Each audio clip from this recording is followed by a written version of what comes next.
You may not want to admit it, but at one time in your life, you've talked to an animal. Maybe it was letting a dog know that it was a good dog, or asking a cat where it's been. Maybe you gave words of encouragement to an elephant or scolded a sheep, whichever animal it was that you talked to.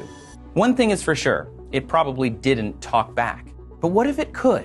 One of the main obstacles that slows us down from communicating with other species is that we don't have a shared code. We've now created a 4 by 8 foot touchscreen, an interactive underwater touchscreen for dolphins that will allow them choice and control, and it will allow us to understand what the kinds of signals they're using and their own interests, more about their cognitive abilities. Dr. Reese and her team will observe the dolphins' choices and compare that to their vocalizations and mannerisms with the hope of decoding some parts of the dolphin's speech.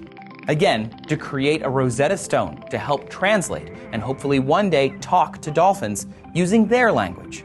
In our lab, we tried to give the dolphins a means of communication using a keyboard so that they could request and identify different objects. And that's what we're working on now, so that they can produce a code themselves. Well, if it's so hard to learn their language, can't we just teach them ours? Isn't that an easier way to have an interspecies conversation?